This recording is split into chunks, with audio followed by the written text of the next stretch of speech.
bienvenue dans Legal Club Sandwich, votre rendez-vous pour passer un bon moment et découvrir du contenu juridique, mais pas que, comme vous le savez, toujours de qualité avec des invités exceptionnels et dans une ambiance détendue.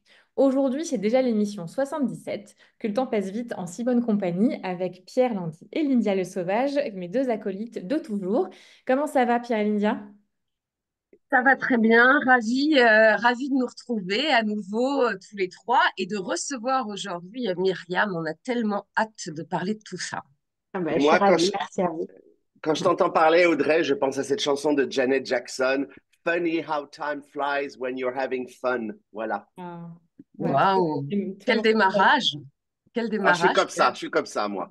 Et ben, je vous sens très en forme, Pierre et Lindia, parce que c'est vrai qu'avant d'appuyer sur le bouton démarrer, on parlait beaucoup avec notre super invité, vous allez voir, donc on est de très bonne humeur. Et on reçoit aujourd'hui donc Myriam Rack Alambic. Myriam, comment est-ce que tu vas? Ça va très bien. Je suis ravie d'être avec vous et vraiment merci encore pour cette invitation. Merci à toi de l'avoir accepté. On va parler aujourd'hui de plein de choses. Comme d'habitude, ça va être très riche, très dense et toujours aussi passionnant, vous allez voir. On va parler du festival Legal Corner et de comment allier le juridique et l'audiovisuel dans le cadre d'un festival. Quelque chose de très, très chouette, très, très cool pour le coup. Et on va commencer par le message que tu veux nous faire passer, Myriam, déjà.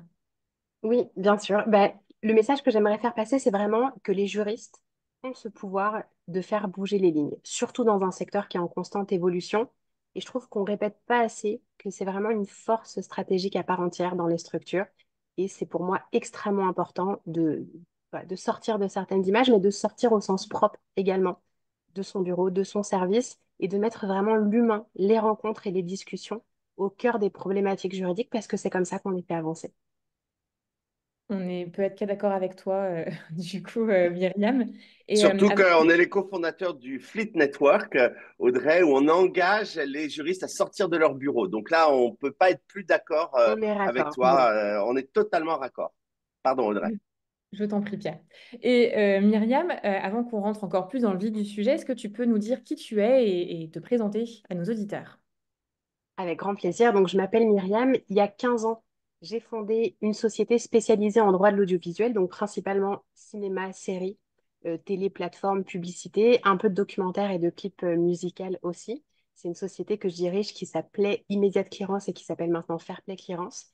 Et j'ai créé il y a un peu plus de 2 ans maintenant le festival Legal Corner dont on va parler.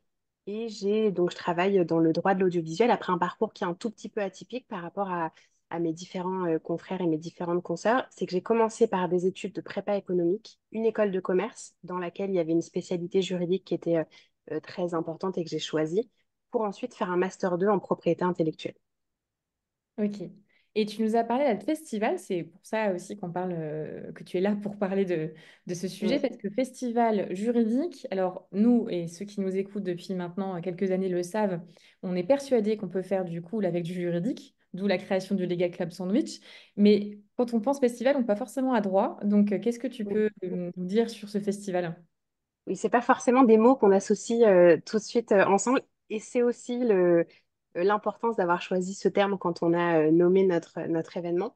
Le Festival Legal Corner, c'est un événement audiovisuel professionnel. C'est le tout premier festival qui est dédié aux questions légales et juridiques qui entourent les films, les séries, tous les projets audiovisuels, quels qu'ils soient.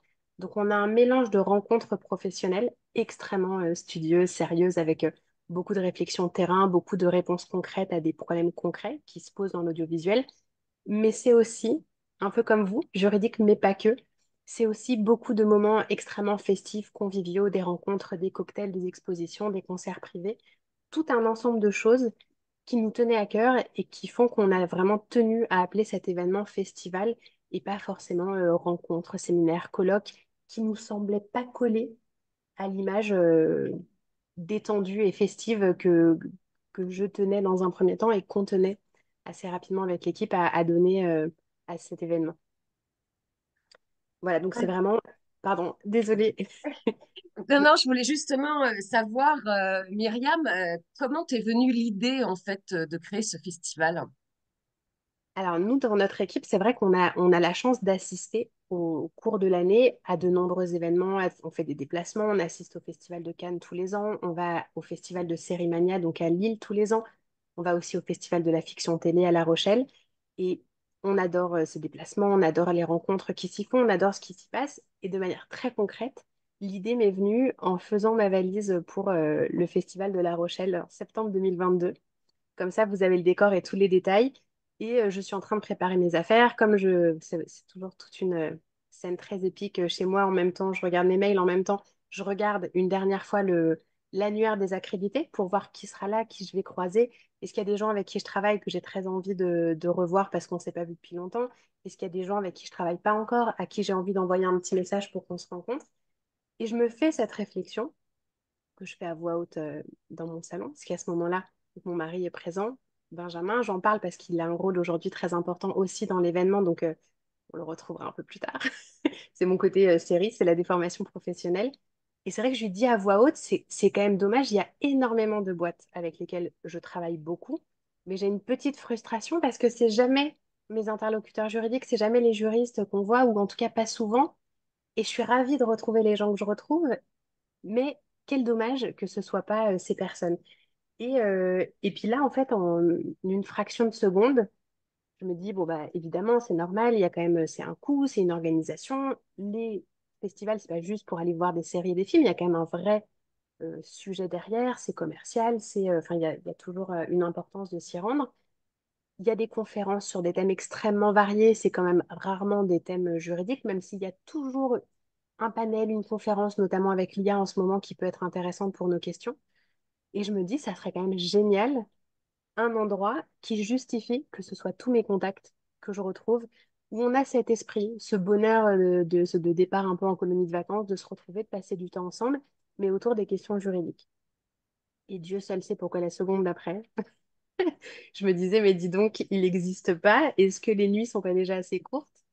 Et est-ce que je me pencherai pas sur, voilà, sur cette création? Et ce qui a un petit peu enfoncé le clou, entre guillemets, et qui vraiment, vraiment a fait que je me suis dit, mais je pense qu'il y a quelque chose à faire, c'est qu'en partant à La Rochelle, on avait un souci sur deux ou trois séries anglaises et américaines en cours de tournage, un souci un peu récurrent, et j'avais besoin de parler de ce sujet à quelqu'un. Je savais que cette personne était sur place. Il y avait un producteur extrêmement énervé avec qui j'en avais parlé. Il y avait un avocat on se promettait de se faire un point dessus depuis des semaines. Et puis je croise la personne que je devais voir sur le Vieux-Port à La Rochelle. Je lui dis, oh là là, c'est trop bien qu'on se croise. Est-ce qu'on peut prendre un café dans 30 minutes? T'es libre, toi aussi. Entre-temps, je croise le producteur énervé qui me reparle du sujet. Je lui dis, écoute, tu tombes bien. Je dois voir telle personne dans 30 minutes. Joins-toi à nous. On se met autour d'une table, on en parle. Et la dernière personne qui complète le panel, c'est l'avocat à qui j'envoie un texto en disant, écoute, si jamais tu veux te joindre à nous, je vois telle personne et telle personne. En 20 minutes, autour d'un café, on a fait des pas de géant qu'on n'avait pas réussi à faire depuis des mois. Et je me suis dit, mais en fait, c'est un signe. C'est comme ça. C'est en se rencontrant, en blaguant, en demandant comment vont tes enfants et comment se passe. Voilà, c'est comme ça qu'on avance. Et ce thème autour duquel il y avait tellement de crispation, c'est autour de ce thème que j'ai construit le programme de l'édition 2023, puisque voilà, très peu de temps après, j'en parlais à tout le monde autour de moi et quasiment un an jour pour jour, bon, j'exagère, j'en fais toujours trop, 2 mois, enfin un an et 2 mois plus tard, la première édition du Legal Corner avait lieu. Waouh. Bravo, bravo Myriam. Bah, en tout cas, ça a été la genèse. Je pense que pourquoi ça a été aussi vite, peut-être, euh, c'est que au moment où l'idée est venue, moi, le fait d'être depuis 15 ans au cœur des tournages et à une place qui est un peu entre un triangle qui est la production, les équipes de tournage et les avocats ou les équipes juridiques, il y a quand même toute une souffrance. Alors, le mot est peut-être un peu fort, mais on ressent à notre positionnement tout ce qui pèse sur les épaules de tout le monde. Les équipes de tournage, c'est parfois vraiment excessif ce qu'on leur demande, la pression qu'on leur met, le rendu, le fait de devoir produire à la fois artistiquement des projets tout à fait conformes à ce qu'on attend, mais aussi juridiquement irréprochables. Pour les producteurs, bah, évidemment, les enjeux commerciaux d'exploitation sont extrêmement importants. Donc, il y a aussi ça cristallise aussi de nombreuses tensions. Et puis, bien entendu, les avocats et les équipes juridiques, parce que c'est l'encadrement concret de tout ça. Et je pense que cette place centrale m'a fait aussi sentir que dans la journée, on peut parler à la fois à un graphiste d'une équipe déco qui doit créer des posters pour une chambre et à une directrice juridique d'une grosse production. Et tout le monde, à sa manière, va avoir des questions, des enjeux, des choses, voilà, des choses qui pèsent. Les nouvelles réglementations, et heureusement qu'elles arrivent et qu'elles existent, sur l'éco-responsabilité, sur la parité, sur les violences, vraiment sur voilà, tout ce qui est sociétal arrive aussi. Et c'est important qu'il y ait aussi un espace où on peut juste traduire les choses et pas seulement se dire, mon Dieu, une nouvelle réglementation arrive, comment est-ce qu'on va produire à partir de maintenant? Donc voilà la genèse de l'événement. Moi, je trouve ça absolument génial parce qu'on n'arrête pas de dire aux jurys, c'est vraiment un des leitmotifs qu'on a à Fleet Network, qui doivent sortir de leur bureau, que les commerciaux, les PDG, enfin, tout le monde vont à des événements, des trucs de networking, des festivals, voilà. Et je ne vois absolument pas pourquoi les juristes qui ont un rôle essentiel dans l'entreprise et très stratégique n'auraient pas aussi l'occasion de se rencontrer dans de tels événements, mais plus justement dans des événements business. On ne parle pas uniquement d'un salon des métiers du droit ou dans un truc, tu vois, de l'entre-soi. On parle véritablement d'être considéré comme partie intégrale d'un écosystème business dans lequel on les invite à partager, à participer. Et ça, vraiment, je trouve ça top. Et tu parles beaucoup depuis tout à l'heure de ce que tu fais depuis 15 ans, ce qui est la clearance. Et en fait, c'est un domaine du droit un petit peu spécifique et je voudrais bien que tu expliques à nos auditeurs ce que c'est que la clearance. Avec plaisir. Je pensais que la phrase s'arrêtait là. Tu parles beaucoup depuis tout à l'heure. Mais non, bien sûr, avec grand plaisir. Donc moi, comme je disais, ça fait 15 ans que je travaille sur les métiers de la clearance. C'est un métier quand on l'a créé ou importé, entre guillemets, des modèles qui existaient dans les pays anglo-saxons qui étaient extrêmement nouveaux sur les tournages français.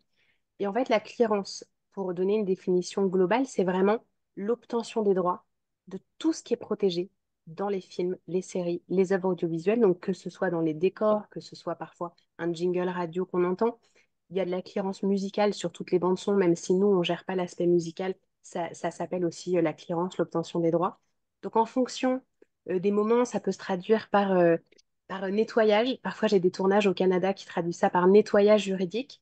Ça peut être obtention des droits, mais c'est toujours assez réducteur parce que quelque part, c'est l'identification de ce qu'on doit clearer ou non, puisqu'il y a plein de choses qu'on a le droit de dire ou de montrer.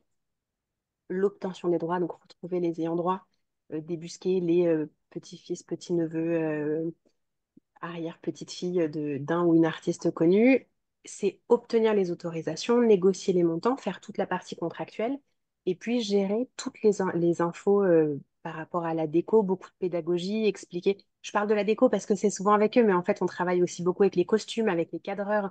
Quand tout à coup, il y a la météo qui change, donc le cadrage caméra va être modifié, puis tout à coup, dans le champ, on va avoir la maison de la radio qui apparaît.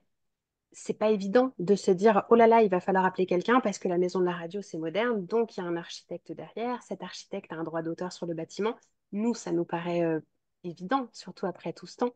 Mais en réalité, moi, de la même manière que je suis incapable d'habiller un décor ou de construire une cuisine dans un studio, il y a des gens qui n'ont pas forcément en tête que l'œuvre de street art, elle est là illégalement, mais l'auteur a des droits dessus au même titre que Pablo Picasso sur ses œuvres d'art.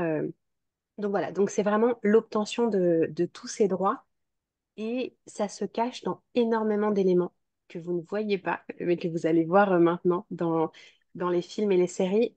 Je parle beaucoup de films et séries parce que c'est notre cœur de métier, mais à chaque fois, dites-vous aussi dans les clips, les pubs, les documentaires. Et ça peut être le droit d'auteur le plus, je vais dire basique, c'est abominable ce mot pour parler du droit d'auteur, mais le plus traditionnel, on va dire. Donc, des tableaux, des peintures, des sculptures, des photos, des œuvres d'art. Ça peut être aussi tout le matériel d'édition. Donc, quand il y a un vinyle, euh, une, une boutique de vinyle, ça peut représenter un travail colossal, surtout pour des années, enfin les vinyles des années 70 et 80. C'est extrêmement compliqué parce que c'est trop récent pour être libre de droit, c'est beaucoup trop vieux pour que quiconque se soit soucié à l'époque de qui a fait la maquette, qui a les droits sur voilà, sur quel visuel. Donc c'est tout ce qui est aussi les journaux, les magazines, les applications, les sites de rencontres. C'est très très rare dans les films ou les séries contemporaines qu'on n'ait pas un personnage à un moment en gros plan qui va lire une de journaux. Donc c'est vraiment se poser toutes ces questions. J'ai un personnage qui lit le journal L'équipe. Est-ce que l'énorme photo en couverture je le fais très mal, d'un footballeur tenant la coupe, on va se demander le maillot, l'équipe, le sponsor, le footballeur, la coupe, l'auteur de la coupe. le photographe de cette photo, le journal L'équipe, bien évidemment. Il y a plein de choses qui en découlent. Donc voilà, dans les grandes lignes, mais déjà bien détaillées. Ah bah, de toute façon, quand tu commences à rentrer dans la clearance et que tu commences à regarder une série télé en te disant, moi je parlais pendant la préparation de l'émission de la série Agatha All Along, qui est une série Marvel diffusée actuellement sur Disney+, et qui revisite des époques de manière très évidente. Non, j'en parlais dans une autre émission en fait. C'est pas dans, mais j'en parlais dans une autre émission parce que on parlait costumes, mais il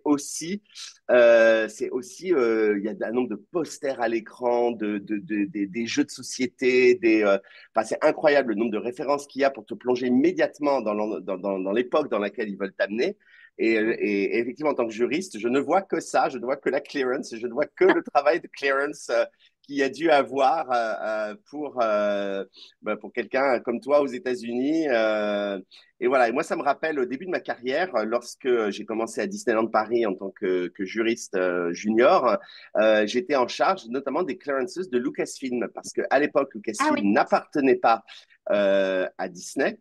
Et pour autant, on avait dans le parc à Disneyland Paris, on avait une attraction Star Tour, une attraction Indiana Jones. Et donc, on parle de 93, je suis en charge des clearances Génial. des catalogues, des livres souvenirs de Disneyland, des vidéos souvenirs, etc. Et me voilà à chaque fois en train d'être obligé de faxer, vous avez bien entendu le mot faxer, à Lucasfilm aux États-Unis des photocopies de la nouvelle brochure vente qu'on allait avoir dans laquelle il y avait une pauvre image du Temple du Péril d'Indiana Jones ou alors une image déjà pré-approuvée par Lucasfilm qu'on a utilisé dans une brochure parce que non seulement Lucasfilm à l'époque donc voulait qu'on utilise uniquement un certain nombre de visuels pré-approuvés, mais après il fallait faire approuver à quel endroit était utilisé le visuel approuvé. Donc dans Ah, quel c'est drôle. contexte. Donc c'était non seulement on avait le visuel approuvé, tu te disais ça suffit. Non, non, il fallait en plus qu'on voit dans quel contexte il était utilisé. Et donc voilà, je restais tard et je recevais le fax le lendemain avec écrit OK. Et donc je communiquais, enfin un truc, un cauchemar qui évidemment par les années avançant, a changé. On est passé au mail, au PDF, tout ce qu'on peut imaginer. Et puis surtout, Disney a racheté Lucasfilm, ce qui a réglé le problème Oui, ça des a simplifié clearance. les choses. Oui. Ça simplifiait les choses, voilà. Mais c'est vraiment un métier, effectivement, que je connais depuis très longtemps. Et comme tu l'as dit tout à l'heure, qui existait, qui vient plutôt des États-Unis à l'origine. Parce que moi, je te dis, en 93, j'étais déjà en charge de rights clearances, notamment sur ce sujet. Donc, ça ne nous rajeunit pas. Voilà, mais j'avais 4 ans à l'époque. Donc, voilà. Bien sûr. Après, si ça peut être rassurant, ça me paraissait complètement lunaire, mais je me rappelle au tout démarrage, alors que je me sens quand même extrêmement jeune, j'ai dû faxer une demande à DC Comics pour des droits sur Batman et je me disais, mais comment est-ce qu'un super-héros qui a une voiture aussi extraordinaire peut nécessiter qu'on envoie un fax? On a googlé, on était tout interdit dans l'équipe. Et où est-ce qu'on va trouver un fax? Donc en fait, jusqu'à encore pas si, il n'y a pas si longtemps, faut savoir quand même 15 ans, même si le temps passe vite, il y avait encore un peu ça et on trouvait ça complètement fou et décalé. Mais tu pourras revenir, Myriam, parler de clearance, ce qui est un sujet tellement, Oui, voilà, pour une autre émission. Euh, et Absolument. Excellente idée. ok. Et Myriam, moi, j'aimerais bien qu'on revienne au festival, parce que tu oui. nous as parlé du festival de Cannes, nous as parlé aussi du festival à La Rochelle, donc des villes, du coup, avec la mer à côté. Et puis là, tu as créé ton festival à Metz. Je n'ai rien contre Metz, hein, je précise, mais pourquoi Metz, Super bien. Myriam? Alors, c'est vrai que au début, la question s'est posée déjà de manière un peu générale, est-ce qu'on reste à Paris? Mm. Est-ce qu'on le crée en région? On sait que les personnes des services juridiques sont extrêmement occupées. Est-ce qu'on prend le pari de lancer un nouvel événement qui va nécessiter de prendre des billets de train, de prendre une chambre d'hôtel, de au moins consacrer 1 à 2 journées? Moi, j'étais plutôt team Paris et simplicité dans un premier temps. Et la personne à qui j'en ai parlé, donc qui est mon associé et qui est le premier à qui j'ai parlé de cette idée un peu folle, donc qui est Abraham Goldblatt, directeur de post-production, il m'a dit, écoute, toi, tu es complètement débordé tout le temps. Oui. Est-ce que tu as déjà raté un seul festival auquel tu vas? Non. Tu prends ton ordi, tu prends tes urgences, tu travailles dans le train, tu travailles un peu le soir, tu travailles le matin, tu fais avec. Maintenant, les événements parisiens auxquels tu t'es inscrit, les conférences, les after-work, quand une mission urgente arrive au bureau, combien de fois tu as annulé au dernier moment? Et je lui ai dit, mais c'est hyper triste, mais j'annule très souvent, malheureusement, à regret, contrainte et forcée. Donc déjà, on avait validé l'idée que j'avais un chaos absolu et que ça serait loin de Paris. une nuit, 2 journées, quelque chose de facile et accessible. Et quand la question s'est posée de où peut-on poser les valises du festival, la ville de Metz s'est imposée pour beaucoup de raisons. C'est vrai d'abord qu'en termes d'accessibilité, 1h20, c'est vraiment extrêmement facile. De Gare de l'Est à la gare de Metz, porte à porte, voilà, c'est vraiment très rapide. Donc il y avait un côté un petit peu rassurant. On peut venir même pour une journée, on peut venir même en tant qu'intervenant pour une conférence. Et ça reste quand même très raisonnable. Et on peut un peu travailler dans le train. Et ensuite, j'ai, à titre personnel, épousé un jeune homme venant de Metz. Et Mm. avant de découvrir cette ville, j'avais une image à des kilomètres de ce que c'est réellement. Et la première fois qu'on y a été, bon, ben, en toute transparence, j'étais ravie de rencontrer ses parents, j'étais ravie du pas qu'on franchissait, mais je n'étais pas, oh là là, il m'emmène à Metz, folie. C'était pas le côté exotique qui me rendait heureuse d'y aller. Et alors, franchement, j'ai été scotchée de voir que à 1h20 de moi, de nous, il y avait des choses aussi extraordinaires que je ne connaissais pas. J'ai honte de le dire aujourd'hui, mais je ne savais pas que il y avait une si belle cathédrale, que Chagall avait fait les vitraux, qui est la plus ancienne église de France, qui avait une antenne du musée Pompidou aussi extraordinaire et incroyable. Et puis surtout, ce centre-ville piéton médiéval si joli. Donc voilà, vraiment coup de cœur absolu, coup de cœur absolu pour la ville. Et là, en reparlant, je me disais, mais c'est important, malgré tout, de participer aussi à faire découvrir un endroit. Il se trouve que fin novembre, donc la période du festival, c'est aussi l'ouverture dans des plus beaux marchés de Noël de France. Et il y avait un petit côté, bah, j'aime bien l'idée, sur le papier, d'avoir un festival juridique fin novembre dans le Grand Est, où c'est un peu, l'énoncé est un peu dur à défendre. Et puis en fait, ça se transforme en enfin un programme qui surprend, qui fait en sorte qu'on ait envie de venir. Et puis surtout, bah, tout à coup, dans une ville incroyable, qui est habillée aux couleurs de Noël, qui est très proche, qui est rapide. On a plein de gens qui nous ont dit, mais si j'avais su, je serais venue plus longtemps et qui ont du coup, qui vont rester tout le week-end cette année. Donc, il y avait aussi ce côté, j'ai envie de faire découvrir la ville. Et puis, historiquement, c'est une ville qui a beaucoup d'infrastructures, qui a un lien avec l'audiovisuel. On savait qu'il y avait des salles. On a beaucoup, je dis on parce qu'avec les années, c'est devenu mes amis aussi, mais c'est vrai que c'est plus à la base des amis de Benjamin qui fait son retour et qui aujourd'hui, je spoil, co-organise le festival avec moi depuis le tout démarrage. Il avait aussi beaucoup de connaissances sur place, beaucoup d'amis qui étaient dans des structures qui pouvaient nous permettre d'aller plus vite, d'avoir des supports, d'avoir des contacts. On connaissait par cœur les quartiers sympas, les quartiers qui l'étaient moins. Voilà, ça a simplifié beaucoup les choses. Et sur la première édition, on avait un chrono dans le dos, parce que je vous le disais, quasiment un an avant, j'avais l'idée. Donc, voilà, on s'est dit, on va au plus rapide. Et le dernier point, c'est que nous, on a une antenne, donc Fairplay Clearance, on a une antenne à Bruxelles. Et l'ouverture transfrontalière était extrêmement importante pour nous.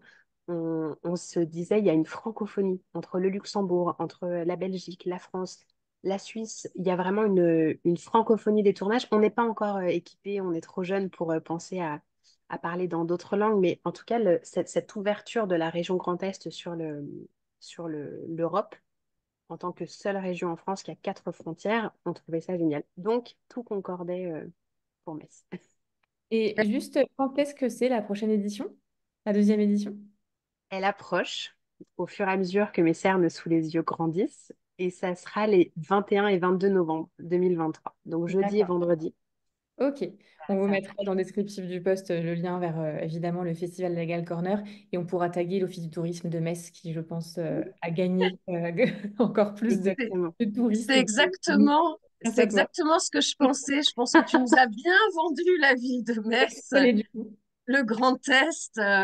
On va donc dans ce festival, on va au centre Pompidou aussi, on va voir les vitraux de Chagall, on va se balader dans le centre historique, on fait le marché de Noël, on rencontre plein de monde, Myriam, que tu as invité, j'imagine. Et justement, tu vas nous en parler. Qui vient à ce festival? Qui on rencontre sur place? Alors, on, principalement, c'est vrai, on a vu l'année dernière que la grande majorité des personnes qui étaient présentes, c'était vraiment les sociétés de production, producteurs, productrices, et au sein de ces sociétés, beaucoup les services juridiques.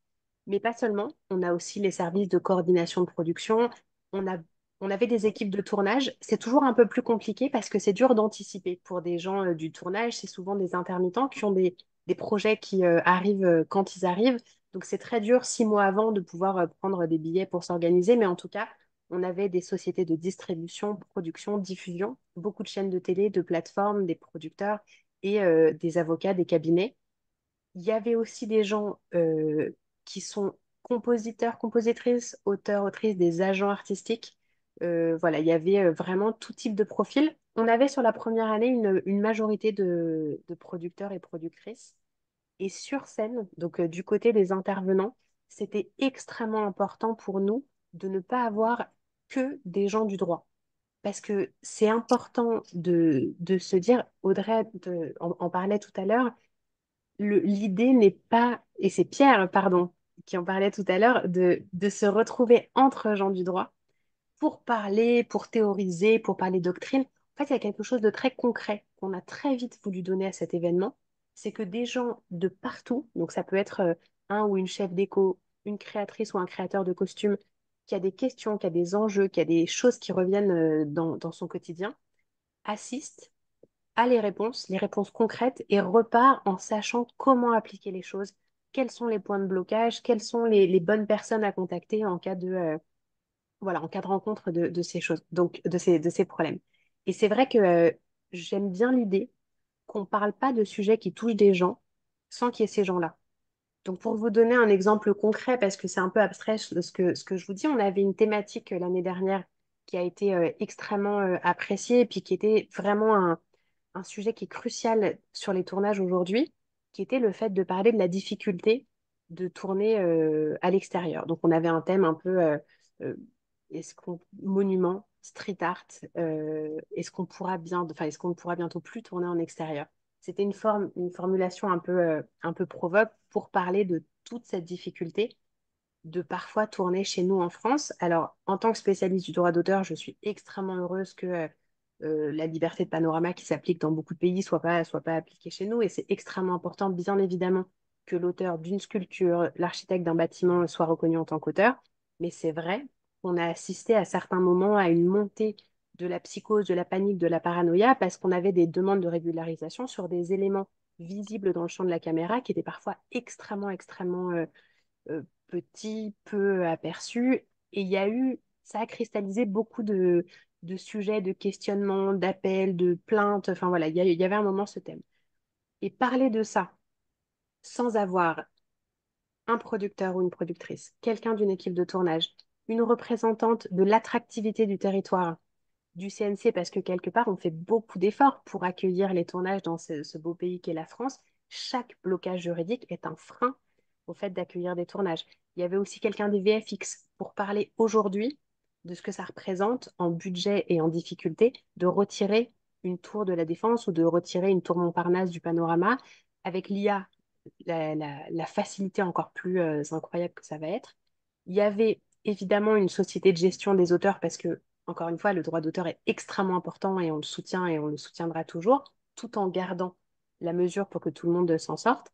Et on avait un street artiste exceptionnel qui était avec nous, qui fait des fresques monumentales magnifiques à Paris, en région parisienne, parce que je trouve que parler des droits sur le street art sans avoir quelqu'un en face qui nous explique en quoi c'est une œuvre, en quoi c'est son moyen d'expression et en quoi c'est aussi la rémunération de son travail, ça me paraissait décalé. Donc, qui on y croise, j'espère qu'on y croisera encore plus de tout et tout type de profil. Aujourd'hui, voilà, c'est hétéroclite, mais ça reste de cœur le festival des juristes et des gens du droit et dans lequel on peut voilà, s'exprimer et parler des choses qui comptent. Vous attendez combien de personnes, Myriam, en général sur le festival? Pour la première édition, on était 200, ce qui était vraiment, on s'était fixé on pense, enfin, on avait une estimation à une centaine de personnes, donc on était très heureux. Et cette année, alors je n'ose pas donner d'estimation, je suis un peu, je ne sais pas encore exactement. Ce qui est sûr, c'est qu'on est, à l'heure où je vous parle, plus nombreux que la première édition. Donc on a dépassé la barre des 200 alors qu'on est quand même à quelques temps de l'événement. Donc on est très heureux. Excellent. Et dis-moi, bon, j'imagine que ce n'est pas que pour la beauté du geste, qu'il y a un business model derrière tout ça. Et donc, c'est quoi le business model du festival? Alors, c'est vraiment la vente d'accréditation. L'accréditation est payante pour assister aux 2 journées. Ça dure 2 journées et une soirée. Donc, le gros, entre guillemets, de notre rémunération, c'est vraiment sur les accréditations. Et on peut compter, et c'est vraiment crucial pour ces premières années, sur des partenaires publics. Donc, voilà, ils sont tous sur le site, mais on a eu un accueil très, très bienveillant et très encourageant de la région, de la métropole et des partenaires privés. C'est très compliqué quand on démarre de trouver des partenaires privés sur une idée. Et on en a eu la première année, on en a cette année encore. Et vraiment, enfin, on les remercie jamais assez parce que vraiment, chaque euro compte. La première édition, ça a été évidemment budgétairement un cataclysme. C'était assumé, on le savait, mais c'était vraiment le plus gros partenaire a été notre trésorerie. Et on espère être à l'équilibre très rapidement. Cette année, c'est vraiment le jour et la nuit. Donc, voilà, on a espoir pour les années suivantes. Là, pour l'instant, c'est pas du tout un événement sur lequel on veut gagner de l'argent. On a juste envie d'être à peu près à zéro. Voilà, que ça nous coûte pas trop de sous. Ok. Merci Myriam pour tout ça, ça donne vraiment envie d'y aller, même si on n'est pas tout à fait dans nos visuels nous-mêmes, pour le coup. On va passer aux chroniques avant de te poser d'autres questions, Myriam, parce qu'on en a encore pour toi. Et on va commencer par la chronique de Pierre, qui va s'auto-lancer avec son jingle. Est-ce que tu es prêt, Pierre? Of course, let's go! We do.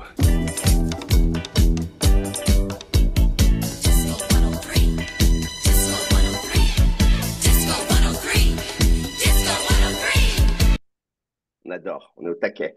Alors aujourd'hui, ben moi, je vais vous parler d'une beauty parade. Alors, qu'est-ce que c'est qu'une beauty parade? Eh ben, c'est un processus qui est souvent délicat, mais absolument crucial pour toute entreprise. Et en fait, c'est comment est-ce qu'on va choisir un nouveau cabinet qui va vous accompagner, un nouveau cabinet d'avocats.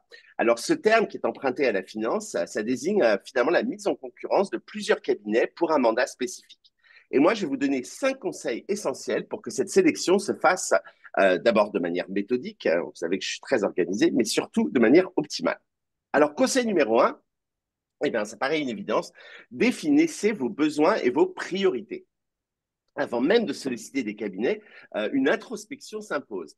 Vous devez clairement identifier ce que vous attendez de ce partenariat. Alors, est-ce que vous cherchez une expertise dans un domaine particulier, comme la fiscalité internationale ou le droit de la concurrence? Ou avez-vous besoin d'un accompagnement global dans la durée, ou plutôt d'un service ponctuel, par exemple pour une acquisition? Donc, un cabinet de taille moyenne va pouvoir vous offrir une plus grande flexibilité et une relation plus personnalisée, tandis que de grands cabinets internationaux, ils vont être souvent mieux équipés pour gérer des problématiques complexes, multijuridictionnelles.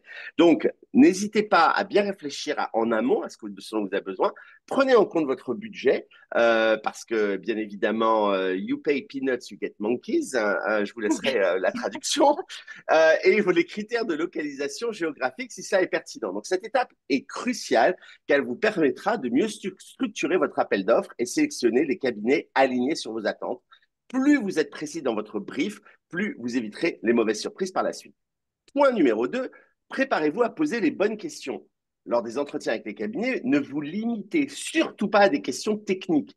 Bien sûr, vous allez évaluer leur expertise juridique, c'est une évidence, mais il est tout important, et tout aussi important d'ailleurs, de poser des questions sur leur approche de la relation client, leur manière de gérer les délais serrés, la façon dont ils vont communiquer avec vous, avec peut-être vos clients internes. Donc, une question clé qu'on pourrait poser, c'est: comment adaptez-vous vos conseils à nos spécificités sectorielles et organisationnelles? Vous devez vous assurer que le cabinet que vous allez peut-être choisir comprend les défis uniques de votre entreprise. Alors, vous pouvez les tester sur des questions du type: mon CEO déteste les avocats. Mon CEO veut des consultations de 5 lignes. Mon CEO ne supporte pas les cover my ass memos. Comment est-ce que vous allez gérer ça? D'autres questions, ça peut porter sur leur approche du pricing ou encore sur les avocats impliqués dans les dossiers et leur disponibilité réelle dans ce que j'appelle la vraie vie. Hein, parce que vous le savez, en vitrine, on met les plus beaux pains au chocolat ou chocolatines et les plus beaux gâteaux, mais c'est peut-être pas cela qu'on va vous servir le moment de l'achat. Donc, assurez-vous que les gens que vous avez en face, qui sont extraordinaires, vont bien être ceux qui vont travailler sur votre dossier. Et puis, pensez à évaluer aussi leur capacité à s'adapter aux nouvelles technologies, notamment avec les plateformes de gestion de dossiers, les outils de communication à distance. Alors, on y pense, un Zoom, Google Meet, Google Docs, Teams, Notion, etc. Conseil numéro 3, évaluer les compétences relationnelles autant que techniques. Donc, les compétences techniques d'un avocat sont importantes, mais vous l'avez compris, les compétences interpersonnelles le sont autant, sinon plus. Un cabinet d'avocats peut exceller dans son domaine, même si la collaboration avec l'équipe est difficile, et ben ça va nuire à la fluidité de vos projets. Donc, vous voulez un partenaire qui soit excessivement technique, mais qui saura s'intégrer dans la culture de votre entreprise, qui va comprendre vos attentes, qui va agir de manière proactive. Vous devez avoir un bon feeling intrapersonnel avec vos cas, c'est absolument essentiel. Il est essentiel que l'équipe avec laquelle vous allez travailler soit accessible, capable de nouer cette relation de confiance, être votre trusted advisor. Ça fonctionne aussi avec les cabinets externes. Et puis, ça passe aussi par l'aptitude à être réactif en cas d'urgence. Et puis, posez-vous cette question. Est-ce qu'ils seront des partenaires sur le long terme? Les les cabinets qui investissent dans la relation avec leurs clients, au-delà de la mission immédiate que vous leur confiez dans le cas de la Beauty Parade, eh bien, apportent souvent plus de valeur à long terme et souvent restent avec vous pour bien plus longtemps. Quatrième conseil, comparer les propositions financières de manière transparente. Donc, les honoraires sont souvent un facteur décisif dans le choix d'un cabinet d'avocat. Cependant, faites bien attention de comprendre réellement la structure tarifaire du cabinet. Demandez une transparence totale sur les méthodes de facturation. Il est important de savoir si les tarifs vont être basés sur un taux horaire, sur un forfait, un système de success fee, c'est-à-dire le cabinet est rémunéré en fonction des résultats obtenus, quelle va être la souplesse du cabinet pour adapter ses tarifs aux imprévus. Certains cabinets vont peut-être être disposés à réévaluer leurs honoraires en fonction du travail supplémentaire ou des résultats obtenus. Et puis surtout, n'hésitez pas à discuter des éventuels coûts cachés, comme les frais administratifs de sous-traitance, les frais de bouche quand les collaborateurs vont travailler bien tard.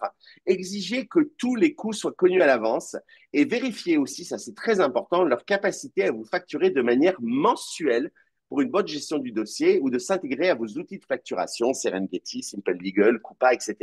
On ne veut pas de ces factures qui arrivent tout d'un coup après 8 mois la finance vous fait un sketch. Dernier conseil, organisez un débriefing systématique après chaque entretien. Après avoir rencontré plusieurs cabinets, il est crucial de réunir votre équipe pour un débriefing.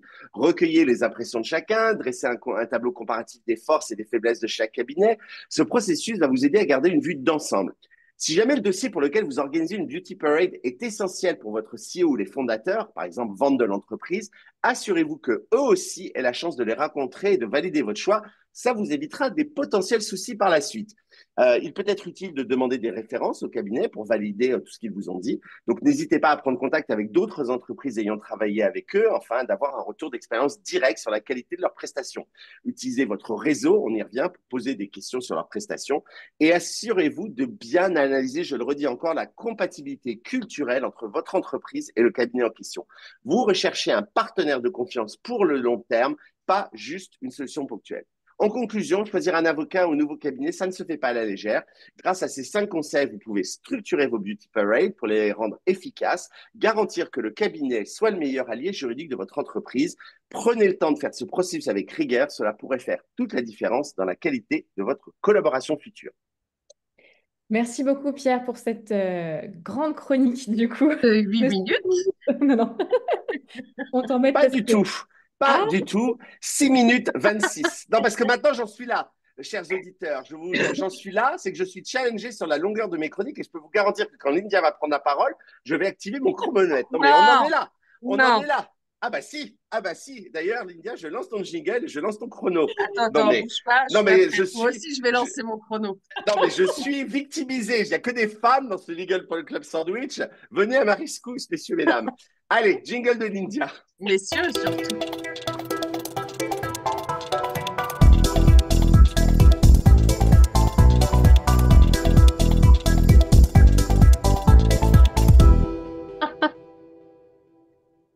Alors, eh bien, c'est mon tour. Merci, merci Pierre. Je mets mon chrono aussi, mais j'arrive pas à le mettre. Voilà, c'est parti.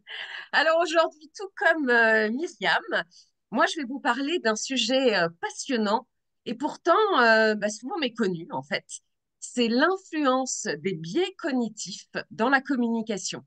Vous savez, ce sont ces petites erreurs de jugement qui se glissent dans nos interactions, qui influencent nos décisions et la manière dont nous interprétons les informations. Ils sont partout.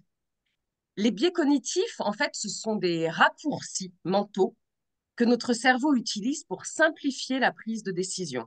Alors, parfois, ils sont utiles dans certaines situations, mais ils peuvent aussi, bien souvent, nous induire en erreur. En communication, ils jouent un rôle évidemment majeur et sans même s'en rendre compte, ils influencent à la fois ce que nous disons et ce que nous entendons. Alors, je vais vous donner 3 exemples concrets, comme l'a demandé Audrey, bien sûr. 3 exemples concrets de biais cognitifs, Audrey, qui affectent particulièrement la communication dans le monde professionnel et juridique. Myriam, bien entendu. Vous verrez, ils sont à l'œuvre bien plus souvent qu'on ne le pense. Alors, on va commencer, Pierre, écoute-moi bien, par le biais de confirmation. Ce biais fait que nous avons tendance à privilégier les informations qui confirment nos croyances ou nos opinions et à ignorer celles qui les contredisent. Imaginez un avocat en pleine préparation du dossier, il est convaincu que son client est dans son droit et lorsqu'il parcourt les textes législatifs ou les précédents, il est plus susceptible de retenir les éléments qui confirment cette conviction tout en écartant, parfois inconsciemment, les éléments qui pourraient remettre en question sa stratégie. En communication, vous l'avez compris, c'est la même chose. Lors d'une négo, chaque partie va souvent s'accrocher aux points qui confortent ses arguments, tout en évitant de s'attarder sur les contre-arguments. Cela, évidemment, peut créer un dialogue de sourds, où chacun reste campé sur ses positions, persuadé qu'il détient la vérité. Alors, Audrey me dira comment on s'en sort. Il est important de prendre du recul et de se forcer à écouter activement l'autre partie, à chercher volontairement les contre-arguments. C'est une posture qui est difficile, mais elle est nécessaire pour éviter de tomber dans ce piège. En tant que juriste, cela signifie parfois aller à l'encontre de notre propre instinct et explorer toutes les pistes, même celles qui nous déplaisent. Pierre. Le deuxième biais dont on va parler, c'est l'effet de cadrage.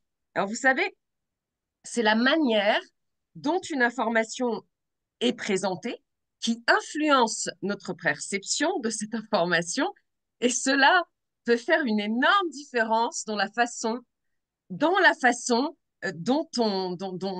le message est reçu. Pierre est en train de me déconcentrer, c'est infernal. Alors, on va prendre un exemple, chers auditeurs. Imaginez que vous êtes à la tête d'une équipe juridique et que vous devez annoncer une nouvelle politique de réduction des coûts. Vous pouvez dire, Audrey, nous devons couper 10% de notre budget.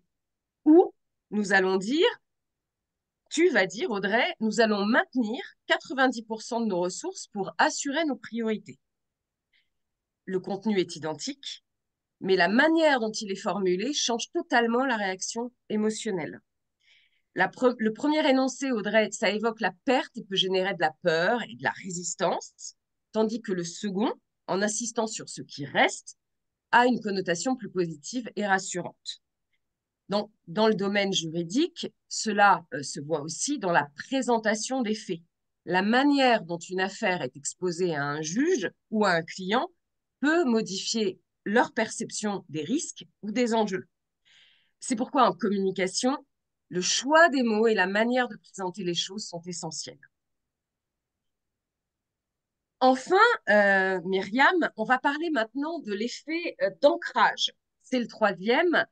Ce biais fait que notre cerveau a tendance à s'appuyer trop fortement sur la première information reçue pour prendre des décisions, même si des informations plus récentes ou pertinentes sont ensuite fournies. Par exemple, prenons cet exemple-là, lors d'une négo, la première offre posée sur la table va souvent servir de référence, et ce, même si elle n'est pas réaliste. Ça va parler à Pierre. Imaginez un client qui propose une indemnité de 100 000 euros au début d'une négociation. Même si vous savez que ce chiffre est trop bas, vous serez mentalement ancré sur cette somme et il vous sera beaucoup plus difficile de demander le double ou le triple, car l'offre initiale a déjà fixé un point de référence mentale. En communication, l'effet d'ancrage, il peut aussi se manifester dans la manière dont nous présentons une idée ou aussi une personne. La première impression est souvent difficile à changer. Si lors d'une réunion, une personne est perçue comme hésitante ou peu compétente, dans ces premières minutes, il sera beaucoup plus difficile de corriger ces impressions, même si la suite de son intervention est brillante. Alors, qu'est-ce qu'on fait face à cela? Va me dire Audrey. Eh bien, il est essentiel de soigner ses débuts. Le premier mot, la première phrase, la première impression, évidemment, sont déterminants. Mais cela signifie aussi qu'en tant qu'interlocuteur, il faut rester ouvert et ne pas se laisser enfermer par une première impression. Donc, vous l'avez entendu, pardon, les biais, les biais cognitifs influencent constamment nos interactions, souvent à notre insu. Ces biais sont peut-être des mécanismes inconscients, mais ils ne sont pas inévitables en comprenant évidemment mieux leur fonctionnement. C'est ce que nous venons de faire. On peut devenir des communicants plus habiles et, chers amis, des juristes plus efficaces. Merci à tous pour votre attention. Écoute, je vais utiliser Merci. un biais cognitif et j'ai envie de te dire, tu n'as fait que 15 secondes de plus que ma propre chronique. Tu vois, donc c'est positif, tu vois. Voilà, j'ai utilisé un biais cognitif, vous voyez, plutôt que de dire tu as fait 6 minutes 50 et moi 6 minutes 25, je dis tu n'as fait que 15 secondes. J'ai bien compris la leçon, Lydia? Formidable, formidable. Ah, Tu l'appliques tout de suite. Et Vous si ah, je voyez tu peux me comme suis comme permettre, ça, moi. alors j'aurais juste aimé avoir une, je sais pas si je peux avoir là une petite réaction à Mais bien cette sûr. chronique, Bien sûr, au contraire. mais qui est complémentaire avec ce qu'on disait avant. C'est que moi j'ai remarqué un phénomène avec les nouvelles personnes qui intègrent mon équipe, c'est que ce côté très humble des juristes qu'on a un peu imposé en mettant rarement les juristes au cœur de l'intrigue, etc., fait que très souvent, on utilise des formules passives pour parler des choses extraordinaires qu'on fait. Et le meilleur exemple, c'est que quand on obtient des droits auprès de quelqu'un, parfois c'est une chasse à l'homme, c'est vraiment des jours et des jours, des appels, et la phrase «Bonjour à tous, nous avons obtenu l'autorisation de tel artiste», la première version, c'est souvent tel artiste nous a donné l'autorisation de, qui donne un peu l'impression qu'on se promène et puis hop, pouf, quelqu'un nous donne oui, une autorisation. c'est tombé Et du ciel. il y a un peu ça. Et puis parfois, Très vrai.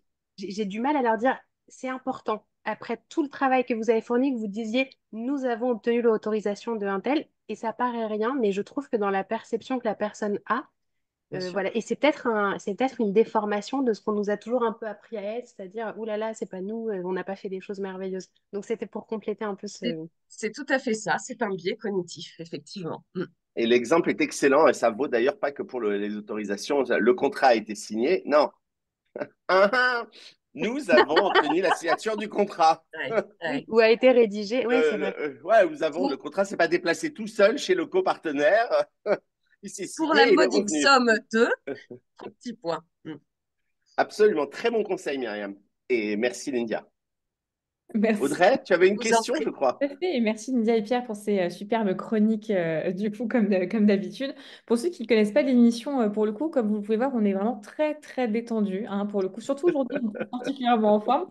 Et ceux qui connaissent l'émission depuis maintenant plus de 4 ans, vous savez que c'est un événement cool, qu'on a voulu ça justement lors du confinement. Et Myriam, on en a parlé aussi dans la préparation, ce que tu as créé pour le coup avec ton équipe, le festival. Legal Corner, c'est aussi un événement de qualité, mais détendu. Le mot festival en est la preuve aussi. Pourquoi, selon toi, c'est important de créer ce genre d'événement, ces événements cool avec plein de guillemets autour, pour le coup, dans le monde du droit?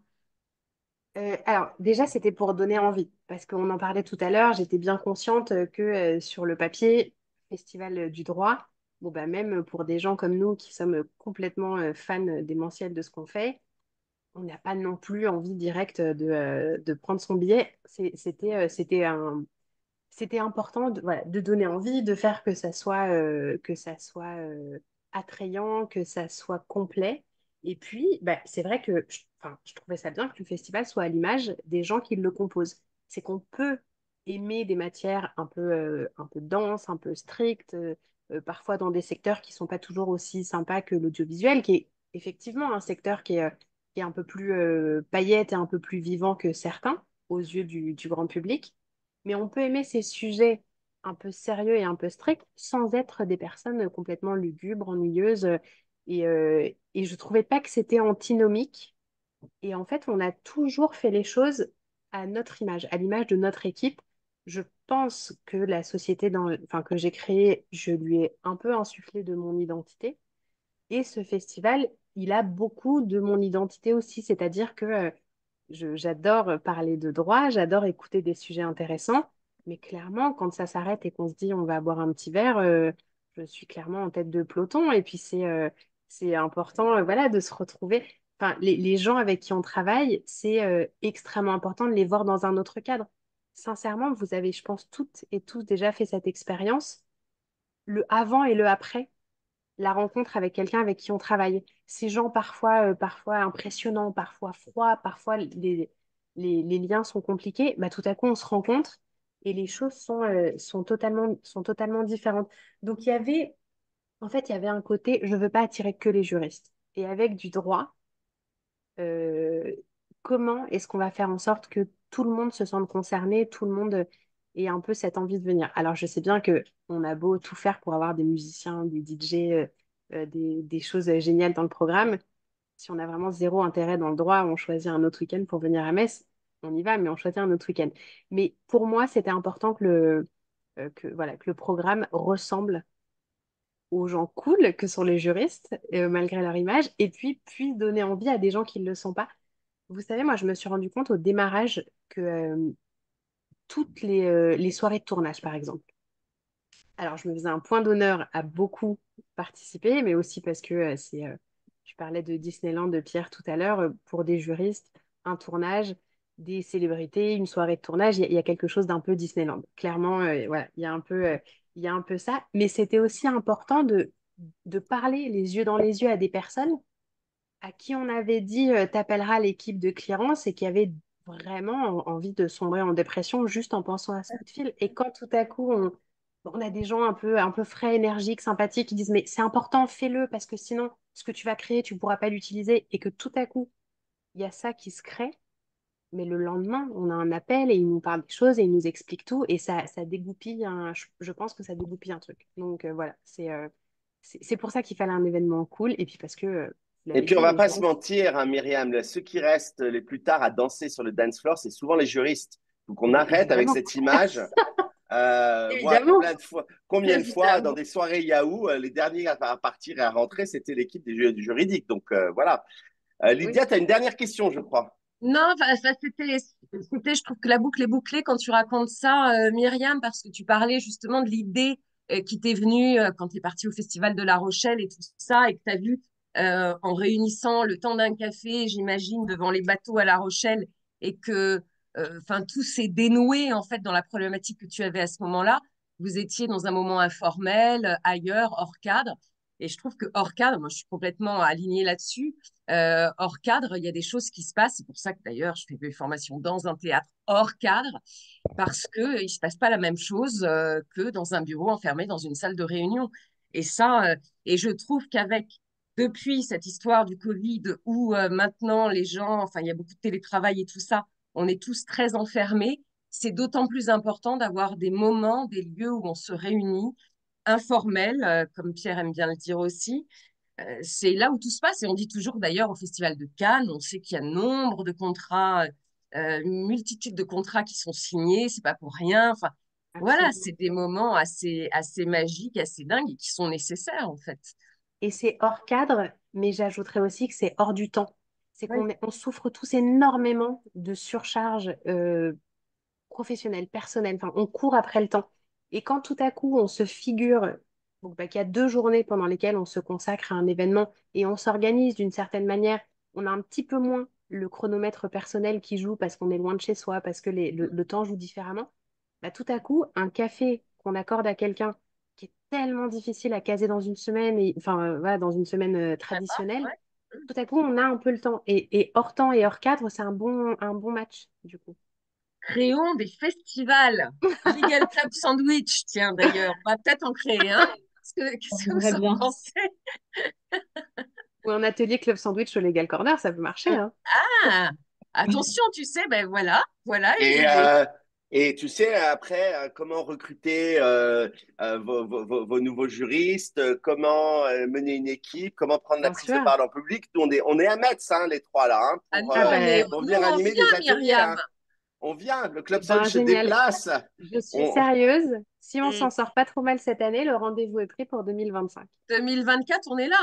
2025, on est là, Myriam. 2025, 2025, vous êtes on là en est 2024, on vous attend, hein. La, la billetterie est en ligne. D'ailleurs, on vous mettra toutes les informations dans le descriptif du podcast pour que vous puissiez vous inscrire, puisque c'est donc fin novembre, 23 et 24 novembre, c'est ça? 21 et 22. Excuse-moi, 21 et Oui, 22 novembre. aucun problème. Mais en tout cas, pour 2025, le rendez-vous est pris très sérieusement. Super, bah, avec Waouh! grand plaisir, Eh, Damien. ça peut être très sympa. Bah, tu Oui, on nous as peut. bien vendu Metz, nous, on est partants, hein. Ouais, on fera un enregistrement live et tout, on est à bloc.